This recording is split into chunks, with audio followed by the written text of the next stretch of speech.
Welcome to another edition of Journey of Hope. Thrilling stories of people that have been impacted by the healing ministry of Loma University Medical Center. People that have been here from different places in the world that have undergone some kind of traumatic injury or an illness, treated for cancer, and have been impacted by the people that are caregivers here at Loma University Medical Center. Our special guests today have an amazing story to share and tell. A story that's been going on for over 18 years. An amazing story. Our special guests today are Liz and Miguel from Chino, California, and a special guest, Michelle Vert from Riverside. We're glad to have each of you here. And we have people from around the world that are watching. And before we tell the amazing story, let's learn a little bit about your background. And for those that are just looking in and watching our program, we found out that Miguel needed to have a kidney transplant. That's right. And has been struggling really for the last 18 years, has already had one kidney transplant and undergone dialysis. And then we have a special person here that came under a deep conviction that they wanted to give a gift long before they knew any of the people that were involved. But Liz, why don't you tell us a little bit about the journey that Miguel has been on, really from the time that he was born, apparently. Thank you, Dr. Martell, for that lovely introduction. It has been a journey with my son. When he was first born, he had a lot of health issues. We didn't think he would make it through the first 2 or 3 weeks, and they airlifted him to Chalk, and then we brought him to Loma when he was about 3 months old, when he was stable, and he's been a patient here for the last 18 years, and they've done a great job of keeping him safe and sound and on the road to good health. So even at the very beginning, what kind of challenges were you having? Renal failure. This from the very outset. Then. Oh, they told me when I was pregnant that there was some complications, but of course they don't go into detail and tell you too much. And then when he was born, he had little kidney function at all. He had some cardiac issues.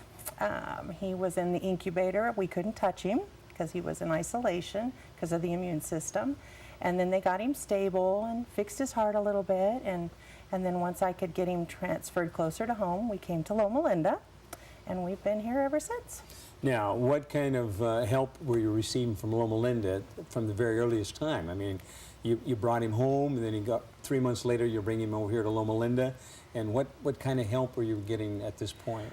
There were social workers, there was referrals to Inland Regional Center, home nurses that came out and helped me. I had 3 other children that were under 5, so this was a big endeavor, and I didn't have a clue. I was a young mom, but they were great. They've always been there on the phone. If I needed to go to the ER, I've always felt supported and encouraged, and everybody's on the ball, and they all just work together. It's all about the patient and the family.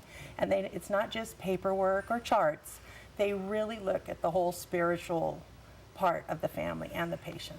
So, and then at one point, I don't know how many years ago, apparently Miguel had a kidney transplant. Yes. And how long ago was that? He was about 12 years old when he finally went into renal failure, and we went on the list and we started dialysis, and that lasted about 2 years. And then he received a cadaver donor, and his body rejected that. I believe it was from the stress of things that happened afterwards, other surgeries that he needed. And we were just waiting for this kidney to completely malfunction. And when it did, we were just about ready to start dialysis. And we had started the homeschool program. I'd made arrangements at work, you know, let the whole family know, and we were all ready to go with that, mentally and spiritually preparing. And then we got the phone call. You got the phone call. The phone and call. Michelle, that's where you come into the picture. But, you know, for our listening audience, let's tell us a little bit about yourself. Where are you from? How long you've been here in the area? And apparently you came under some kind of a deep conviction somewhere along the line that you would like to be a donor. And on our program, we've had different types of people that have shared different kinds of experiences. And believe it or not, Journey of Hope is a listener-sponsored program, and so we do talk about philanthropy and giving back.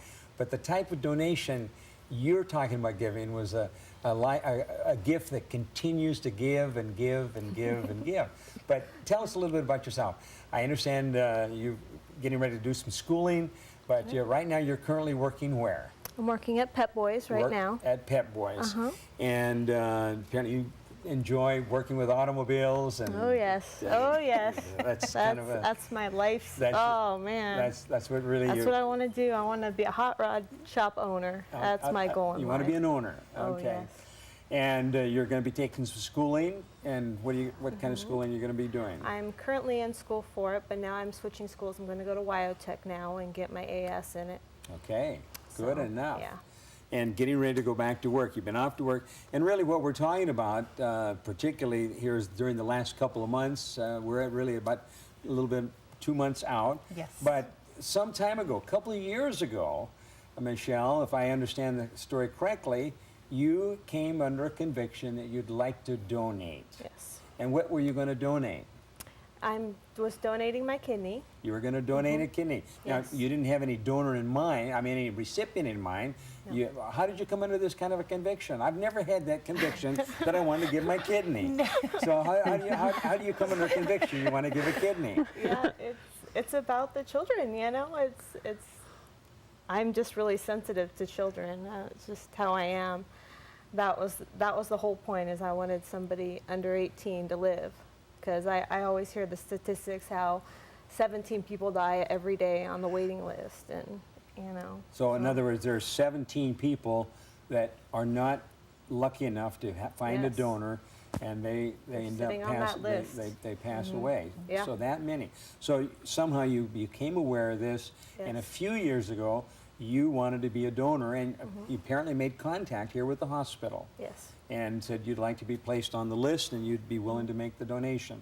And then you were going through some things in your own life a little over a year ago, and they thought that because of some of the stuff that was going on, it would be better for you to wait. Yeah. That was probably almost 2 years ago. And then, you know, a year and a half later, they check back and see how you're doing, and you're doing fine. And at this point, it's my understanding, you're thinking of a small child. And it made that kind of a commitment. Yes. Well, then I understand that when you're ready to make the donation, they don't have any small children. No. And I can only imagine the emotional ups and I downs. was like, out of all these people in this huge world-class hospital, I was like, how is there nobody on the list? And I guess that's good. Yeah, But- I'm ready, and you mean you don't have Yeah, a you patient. make me wait a year and a half, and then, oh, sorry, there's nobody. I'm like, what do I do now? So then what happened? So it took them about a week or two, probably a week or two, and then they told me they did have somebody appear on the list, And and they gave me a call. they gave So, you the call and said, hey, yeah.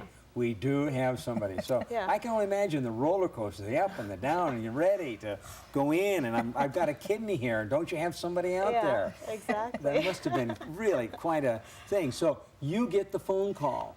My son actually got the phone Okay. call at home. Now, I can only imagine, how was your health before this, Miguel? I was sleeping too much. I couldn't think, and I was stressed out for a lot of things from this sick kidney I had. But that one day when I got the phone call, I picked it up. It was Loma in the hospital, and they told me that somebody want to donate a kidney to you, and I was like, you gotta be kidding me. What news? Pick up the telephone. Yes.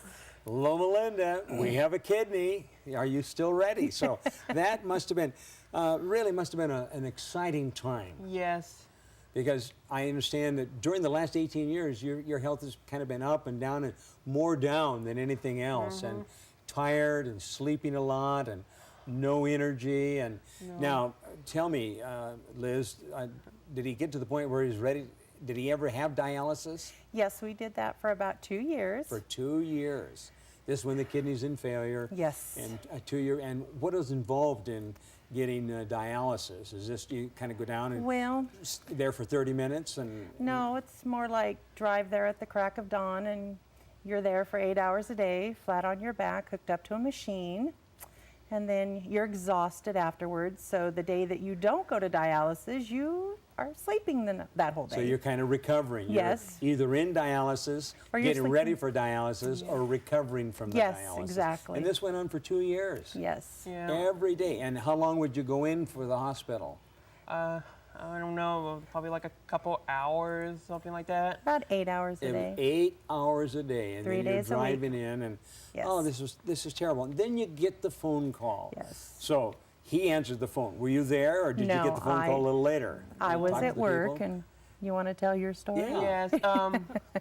Well, you know, but I pick up the phone call, and I was talking with them for a while. Then I see my older sister Megan, and her boyfriend walks in. I give Megan to the phone, and then she talked with one of the nurses, I believe, and my sister was crying a little bit, and I was cheering all that. Then after that phone call, my sister called my mom.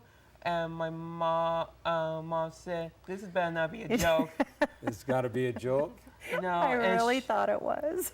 no, and then my mom was crying, and she got so happy. Then I called my brother Alex. I told him the good news, and he was so happy. It must have been a time of rejoicing. A lot of people praying all during this period of time, and you know, I guess it's kind of an illustration about prayer. Sometimes we pray, and you know, God hears the prayers, and God always answers prayers, but He doesn't always answer in the way we think He's going to, or as quick as we think He's going to. So you undoubtedly been ready and praying. You're praying. The two of you don't know each No. other, and you get this phone call. And now, were you able to meet before the event took place? Yes. At first, they told me no. Yes. They just At wanted first you to come they in. said, no, the whole point of altruistic is you don't know the people, just in case. They don't want me, you know, getting scared and dropping at the last minute. They made sure, you know, no contact. But then they decided, oh, okay, maybe it's so close to surgery. They called them and asked if it was okay. Yeah. So, and who arranged the meeting? The transplant coordinator at the hospital, she called me and she said, "We usually don't do this, but how do you feel about meeting her?" And I'm like, "Well, of course we want to meet her." And I was very excited, and so was he. And so we went and we met Michelle, and Mike took her a picture from his renal team prom that he had just gone to. Renal team prom. Yes, okay. it was very there exciting. There was a couple celebrity, and Channel 11 News was there. It was very exciting. Wow, that is great. And So then you have this meeting. yes, And then how long afterwards do you have the surgery? that was Wednesday, and we were in the OR the next Monday. Next Monday. That's the next Monday. Yes. So now, are we talking about one surgeon or a couple of surgeons? Or I'm sure there was many. Okay. Many. Well, it Yeah. was Michelle went in first, Yes. and then as soon as her part was done and your surgeon was Dr. Barone. Yes, Dr. Brown. And then Dr. Joho was Miguel's surgeon. And so Michelle went in first, and we waited, and then they were ready. They took him, and I sat in the waiting room with her family and heard wonderful stories from your grandmother, who's how old? My great grandmother. Oh, my is goodness, 89. sorry. Yeah. 89. So you're in the operating room, and they're removing your kidney and getting him ready to receive the kidney, and everybody's out in the, Yeah. out in Telling the waiting stories room, about having me. a good Yes, time, we were. telling stories and sharing. It was Well, this great. is just an amazing story, Michelle, of your conviction of wanting to give and make a difference. It's not often that people can sit at a table and say, you know, I gave something to this individual, and because of that, the individual is living and going to make all the difference in the world. And Most definitely. Miguel, you look so good today, and you're healthy, and you're back in the homeschooling, and I can only imagine what it's like when you're anticipating going on dialysis. And when you go on dialysis, and you're talking about 3 times a week, 8 hours a day, I mean, that's your life.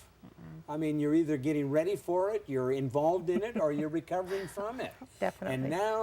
And now we've got a whole new future. Tell me, what kind of an impact is this making on Mom? Well, it was just so, like you were saying, God knows. He knows what he's doing. And with his first transplant, I went through some issues where there was a little bit of anger there and frustration. In terms of the failure. Yes, you know, why? And with this time, I just kind of prayed, gave it to God, and I just was very relaxed and calm about it. And when that phone call came, it just all came out. I was crying like a big baby at work. I had to go in the staff room, and everything just flowed, went perfect. I couldn't have asked for a better script for it all if I had written it myself. I mean, it was just incredible. Everything was just wonderful. It was so amazing. It really was. Well, Miguel, how did you feel when you heard that Michelle was going to give you this? I was so happy and excited. I called every family member I know, and they were happy and they were crying. I mean, it was great. It was just an unbelievable time. I mean, all of a sudden, you have a new lease on life. Yes, I do. And a new future, and the journey is going to be much better. Well, now, Michelle, you know, I know you're the mother of 3 children, and you've got a lot of friends. Tell me, what were they thinking at this time? And, I mean, they think you kind of flipped out? Yeah, basically. Yeah, they still don't seem to believe it. They're kind of like, what?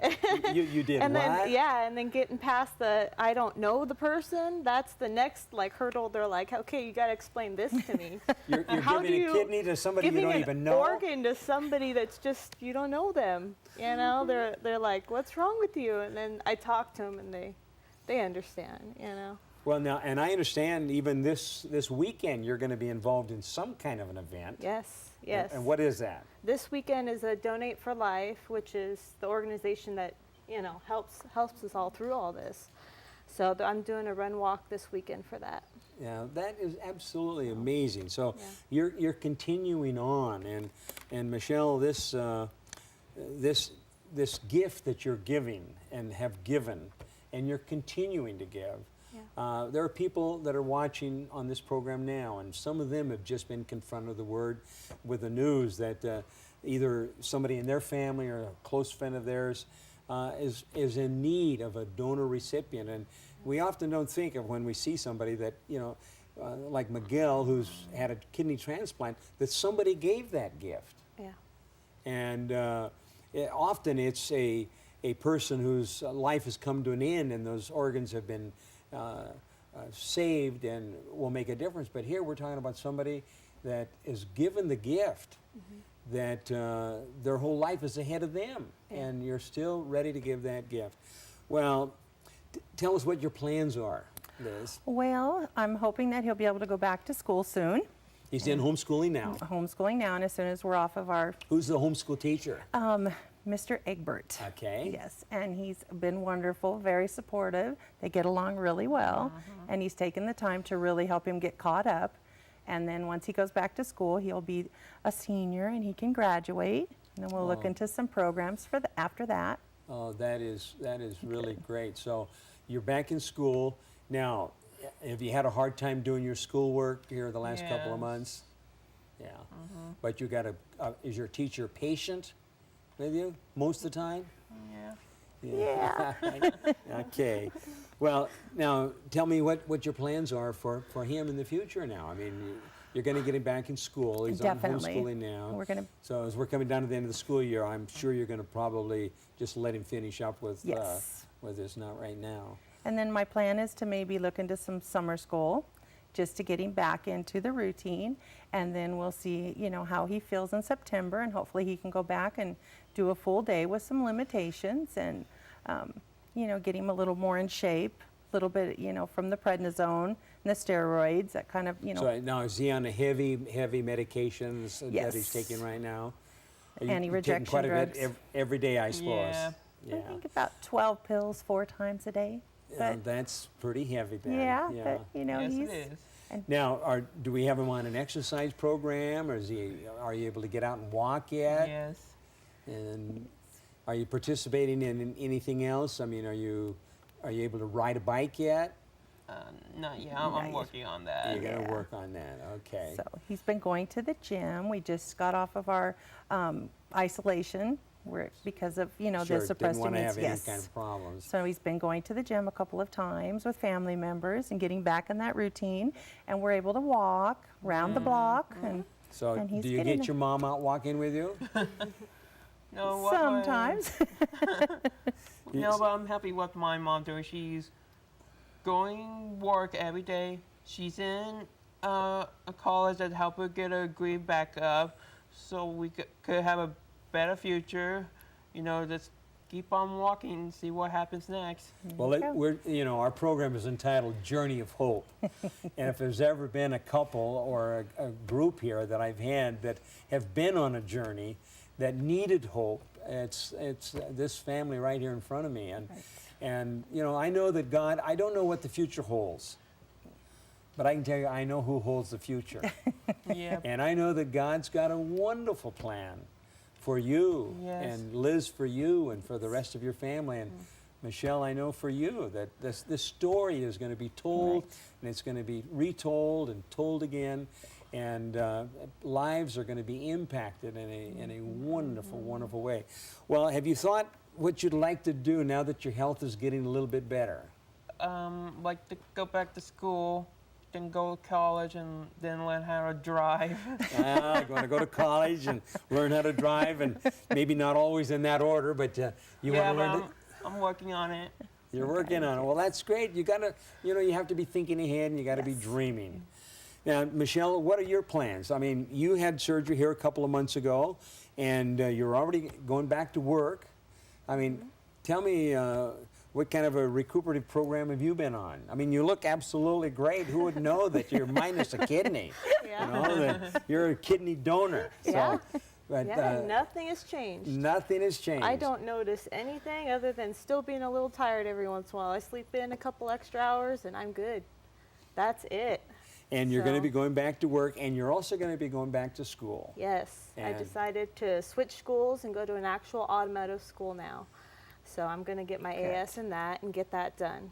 So Well, That's so good. you're moving ahead. I mean, I can tell you right now that the best years of your life are going to be ahead of you. Yeah.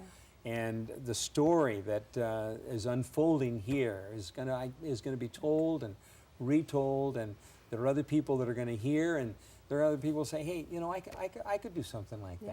that. And people don't usually think of doing something until they hear a story, until they read it in the Exactly. paper, or until somebody down the neighborhood has a demand. And those of us that are removed from the day-to-day experience have no idea what some people actually go through. What kind of an impact does it have on the rest of the family?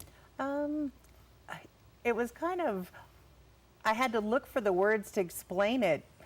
And my family is like, okay, so you don't know this lady. Do you know why she wants to do it? What does she get out of it?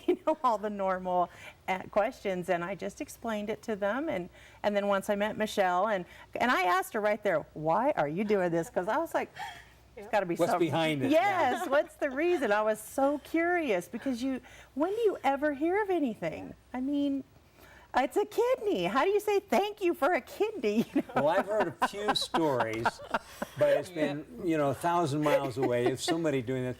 But I need to let you know, Michelle, I've never heard of anybody just like you that was willing to do this, that had a conviction, was ready to move ahead, had the idea they were going to donate to a child, and then because of some things that were happening in your life, you weren't able to do it at that particular, a lot of stresses that were happening. Right. And then the hospital just said, hey, we think you better wait. And about a year and a half later, you're ready to go, the hospital's ready to go, and then there's not anybody to be found. I mean, I talk about frustrating Disappointment. and disappointing. Right. And yet that phone rings, and how a phone call can change a life. And it's just a wonderful story that's unfolded here. And I know that God, Miguel, has got some wonderful plans for you. Things you don't even think about now. But as other kids hear about your story, you're going to be an encouragement to them. I mean, I can tell that you're a fighter, and you're not going to give up, and you're going to move ahead. And I know that your mother has got to be a fighter. And tell me what your plans are now.